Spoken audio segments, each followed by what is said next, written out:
You are listening to the Critical Mass Radio Show, Orange County's business talk show, focused on exploring topics of interest to CEOs who are leading middle market companies. With your host, Richard Franzi.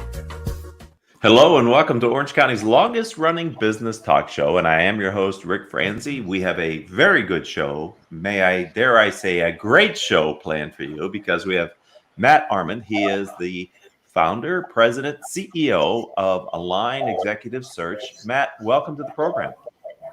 Thanks, Rick, for having me.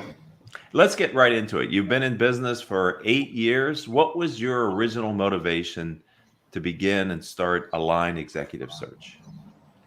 You know, I was in a previous recruitment partnership for close to a decade.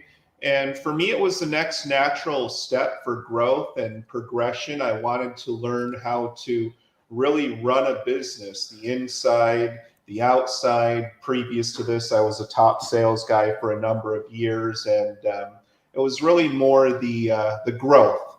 I wanted to really learn what it was like to just be a businessman. So let's just say for now, we'll put a pin in it until later. It's a difference between being a successful salesperson and being a successful entrepreneur. It's a little bit different world, isn't it, Matt? Absolutely. Absolutely. When was there a specific event, or when did you truly believe that Align Executive Search was going to thrive and that you could depend on it as the entrepreneur for you as a business? You know, in my first year, we did exactly what we were set out to do, to plan. And I surprised myself with that. I had a number of clients that were loyal to me, that I had worked with through multiple different companies over the last 2 decades, and was very surprised at the support that I had when I made the announcement that I was going out on my own. And so I knew right away it would be a success. I had a pretty good idea of the how much hard work it would be, but I had no idea, being into it. I could finally understand when I didn't have the energy to respond to a text or an email after a 15-hour day. I'm like, oh, this is what my clients were talking about when they said, Matt, we love you.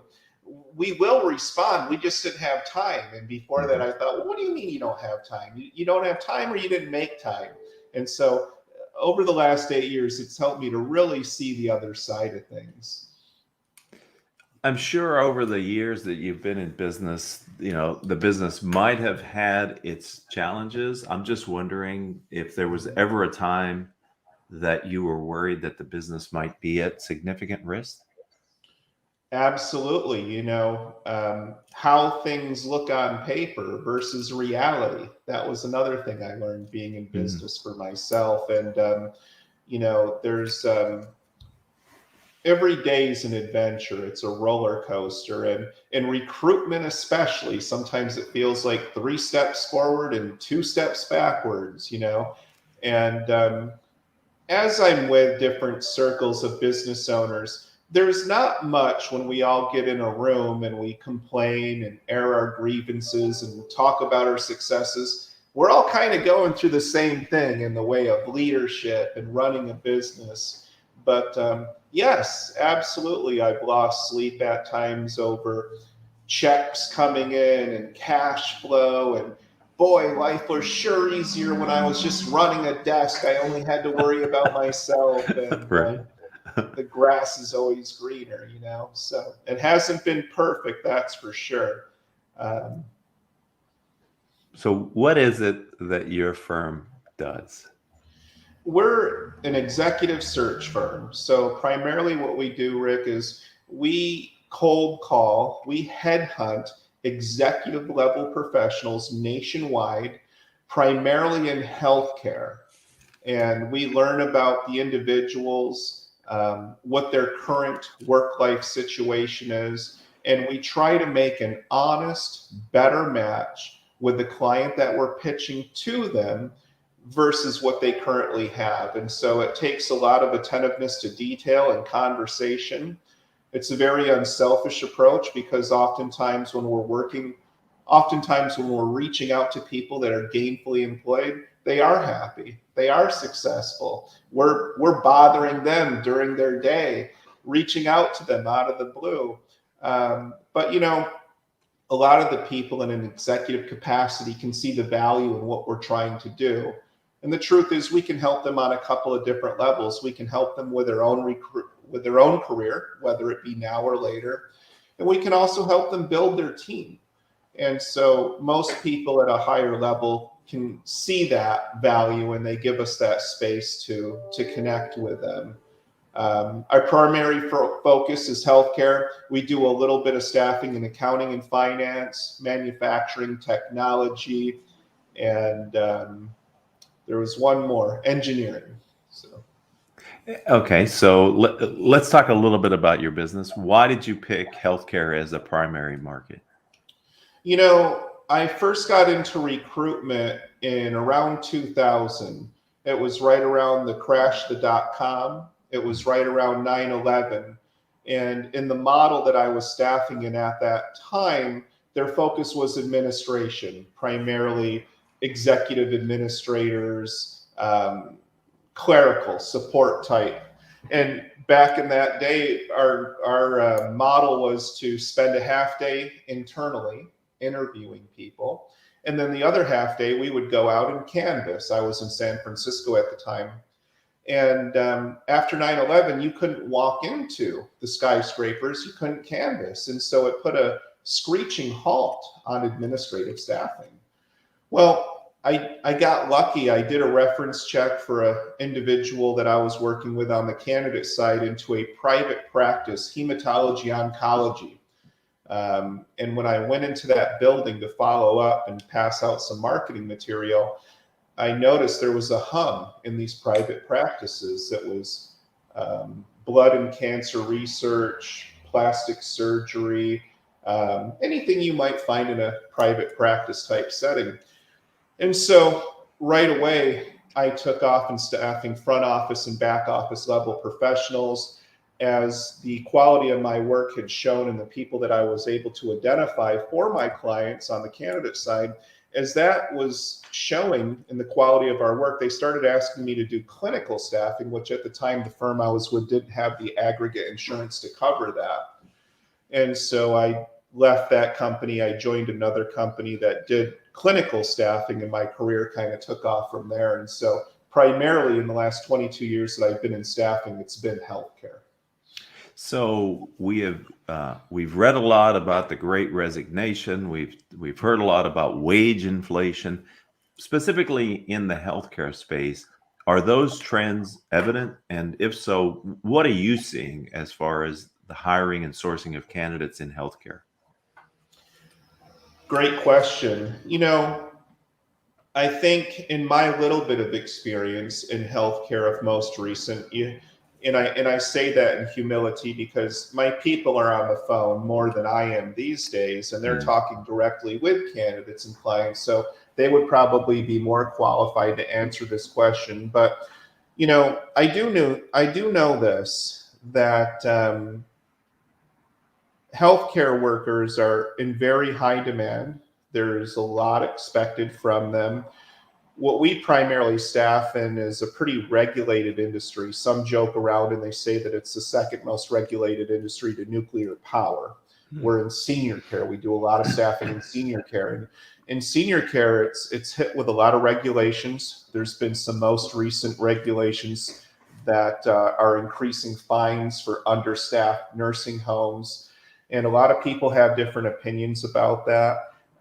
It seems to me, rather than fining the senior care homes, we should be figuring out how to put more resources and money into the homes to allow to capture staffing, because the truth is that acute care and prison systems and all these different entities that also capture healthcare workers, they can afford to pay a lot more. They have bigger budgets than what a lot of the senior homes can pay. And so the senior care are already operating on a pretty thin margin, and then to be hit with fines, and it's already hard to find people. And so a lot of the workers in senior care And I don't think I'm speaking out of turn here. They're not necessarily in it for the money, Rick. They're in it because they have a true passion for a very fragile population, which in our case is mom and dad or grandma and grandpa. And so they're really in it for the heart and for the passion. These senior care workers especially are some of the hardest workers you'll ever see and run into. And I've been working in that population now for about 17 years. And so, as far as the great resign, there's not a lot of people that are resigning in healthcare because of money or because they feel like they're not making enough. There's just only so much they can do. And a lot of the workers in senior care, I'll add this too, a lot of them are working a full-time job in senior care, and they're also picking up extra shifts at different organizations, different healthcare organizations as well, just to make ends meet. So in my opinion, and there's a lot of industries that I could probably say this about, they're some of the hardest working people with the biggest hearts. So Matt, you're within the healthcare niche. You're within a sub niche, which is senior care. And I'm curious as an entrepreneur why that specific area of healthcare is an area where you've developed kind of an expertise. It's just it's a candidate driven market, which is a good space for any recruitment firm to be in. And the demand has always been very high. It's not going anywhere. I think in 2010, 11,000 people a day started turning 65 or older. And so the baby boomer population really secures that niche. And of course, those aren't even the people that are being cared for primarily in the senior care home. And so in addition to that growth in population, a lot of the senior care operators are wanting the baby boomer mentality in the workforce because they're the ones willing to put in that 10, 15-hour workday for a six-figure salary, when a lot of people feel differently about that, the newer generations. And so now the baby boomer population is starting to retire as well as far as the workforce, which is also creating the demand. And so it's a good position to be in when you're trying to develop business and recruit people with such a high demand. So Matt, I want to go back to something you said earlier, which is I started my professional career selling office products, and I would canvas the territory that I had, and I was new to Southern California. And when they gave it to me, they gave me North Hollywood, and I thought I had made it because I thought I had Hollywood. And so the first time I went out into North Hollywood, I quickly realized this isn't Hollywood. At least this isn't the Hollywood that I had in my mind. So I admire the fact that you, early in your career, were canvassing buildings, looking for people to talk to. That's not something that everybody is comfortable doing. And it's still a part of your culture, of your company, at Align.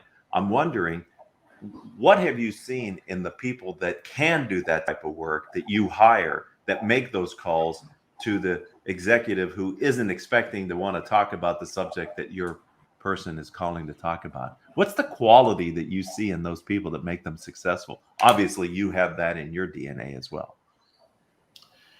It's being able to overcome the fear of rejection. That's the biggest part. I mean, as long as I've been doing this, I wouldn't be completely honest if I didn't say each time I pick up that phone, even with a client that I know that I've done business with, I get a little nervous, and so I don't know if that's why I do it, for that little bit of rush right before. But yeah, I think it's having no fear. It's being, I shouldn't say having no fear. It's being able to manage that fear, right? Mm-hmm. Being able to put it in its place and just kind of move forward. And it takes a lot of hard work. It's hard work. It's much different being a desk jockey than a physical laborer. And I've done both, so I can fairly assess that. Your industry is unique to me in some ways because you have candidates who are your clients. I mean, you have to convince them there's a brighter future for them. And then you need the the employers who have the openings from which the candidates can fit. For me, it feels like a very challenging, almost professional matchmaking job that your industry is doing to be successful, to find people to fill needs and positions that are out there. Mm-hmm. But when you do it for the right reason, if I'm simply gathering information from both sides and it makes sense, then I make a match. And if it doesn't, there's someone else that will be a good match, And so in any work situation, there's probably an area or two where something can improve. And so it's our job as recruiters to unselfishly uncover that data and make that match accordingly. And the way a good recruiter is judged, there's a lot of bad recruiters that make great money out there. I think, and this is something we practice with Align Executive Search, I think what really testifies to a great recruiter is looking at the retention rates. And even today, I can honestly say that there's people 22 years ago that I've placed within healthcare and outside of healthcare that are still with those same companies. They're growing into management and leadership roles. And that's really what it's about. And what's interesting too, I remember waking up thinking, my goodness, why am I placing this person in this role? They have no business being in this role. They don't have the skill set. One of my earlier mentors, she was amazing. She used to say, Matt, it's 70% personality, it's 30% skill set. And she's so right, because a lot of those people that I placed from an experience perspective, they had no business being in that role. But from a personality perspective, clearly they did, because a lot of them are still there. So this is interesting, Matt. You talked earlier about getting around other entrepreneurs and kind of sharing experiences. And then you just mentioned that one of your early mentors. I'm wondering, where do you go now in this role as the president and CEO of Align to get around other entrepreneurs who have insights and experiences that can help you to stay ahead of your competition and continue to grow Align? Great question, and thank you for that, Rick. I remember that stark realization the first week going in business, and I came from a great partnership where I could walk into the guy's office and run anything by him. It was the CEO and the president at the time. They've taught me so much. I'm so grateful for them. But I had that relationship with them. If I got the inkling, like, maybe I don't know what I'm fully doing here, let me just run into their office and run it by them, I have that level of comfort. Well, I didn't have that anymore. And so a lot of the answers are there. I make my decisions based on past experiences. I have a great leadership team within my office that I bounce things off of. And it's interesting because even though some of them might have a certain less fraction of experience than what I do, whenever I can fight the ego and sit down and talk with somebody about what's really going on and what my thoughts are, rarely do I walk out of that conversation thinking, yep, that was a big fat waste of time. I got nothing out of that. I won't do that again. But I have a great network of friends. I have friends that used to be nemesis that I used to compete against in the sales floor that are now in the same position I am. So I communicate with them on a regular basis. I've used different CEO coaching clubs. I've got a lot out of that. A lot of my clients are some of my best confidants, and we all have something in common in that we're in a leadership role and that we deal with human capital. And so they'll share what they would do in that situation. And so I think the big part of my success, Rick, is not being afraid to ask the questions and just kind of opening up a little bit. And turns out that a lot of the people I ask the questions, they're scratching their head with the same question themselves. I end up helping them out more than they help me out. So, right, and that's a great answer, and I think it speaks to the power of being vulnerable as a leader. Yes. And being humble. And so thank you for sharing that. Let's talk about the future. We have a few minutes left here on the program. Where do you see the company going? Where are you taking Align in the future? there's so many different things that we're doing right now. We're taking a stronger presence in manufacturing, good blue collar, hardworking people. It's got a quick return on investment, and manufacturing is going through the roof right now. And so we're really enjoying learning about those professionals, good salt of the earth people. It's a quicker sales cycle. And it's so fun because in manufacturing, back in the day, I heard manufacturing and I'm thinking hard hat and some machine shop, but manufacturing goes into the kitchen of the commercial kitchen of C's Candy. There's manufacturing in there. And so there's all kinds of neat avenues in the manufacturing space. And I think part of our most recent success is really diversifying. And so we're building manufacturing in 2022. We're super excited about that. We're looking for a good divisional manager to spearhead that, and we have the foundation to have a successful division there.